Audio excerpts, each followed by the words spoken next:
Salam aziz dostlar, mən Azər Quliyev.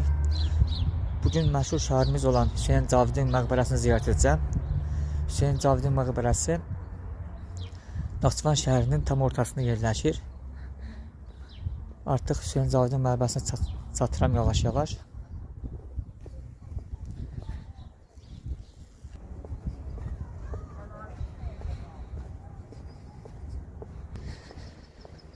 Artıq Hüseyn Cavidin məqbərəsinə çatırıq.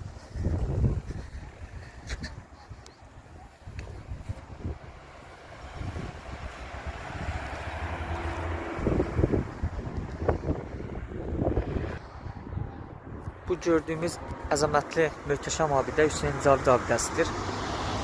Deməli, Hüseyn Cavid abidəsi 1982-ci ildə, daha doğrusu 1981-ci ildə Heydər Əliyevin göstərişi ilə tikilmişdir.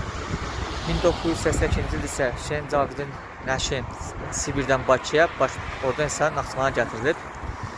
1996-cı ildə isə bu möhtəşəm abidənin açılışı olub.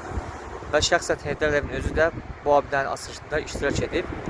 Hüseyn Cavidlə bərabər Hüseyn Cavidin həyat yoldaşı Üskünəs xanımın oğlu Ertuğrul bəyin və qızı Turan xanımın da məzarları buradadır.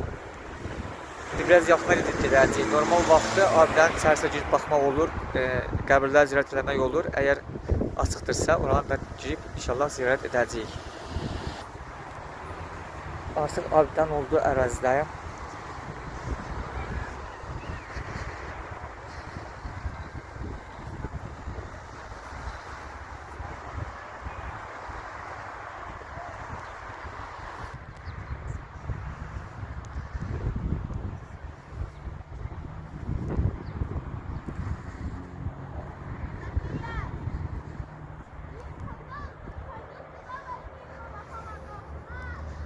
Allah bu böyük şairimizə rəhmət eləsin.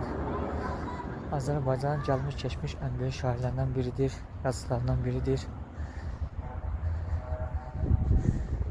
Ədəbiyyatımızda çox böyük rol olub, həm ədəbiyyatımızda, həm insanlıq tariximizdə, gənclər yetişdirilməsində.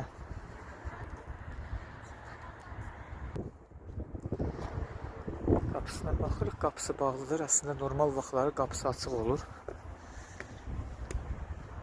Yəqin ki, böyük ehtimalla bayramla əlaqəli bağlıdır, amma normalda istəyiniz vaxt ki, şəxsiyyəti ziyarət edə bilirsiniz.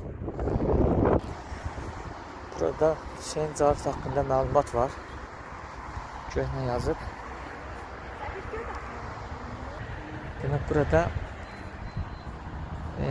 1937-ci ildə siyasi repressiyaların qurbanı dahi Azərbaycan şairi və dramaturqu Hüseyn Cavidin cənazəsi 1982-ci ildə Heydər Əliyevin böyük səyləri nəticəsində Sibirdən Azərbaycan gətirilərək burada doğulduğu Azərbaycan torpağında doğulduğu Naxçıvan torpağında dəfn edilmişdir. Məqbərə Azərbaycan Respublikası Prezidenti Heydər Əliyevin şəxsi təşəbbüsü və himayəsi ilə 1996-cı ildə tikilmişdir. Burada bunun abidənin tikilməsi haqqında məlumat var.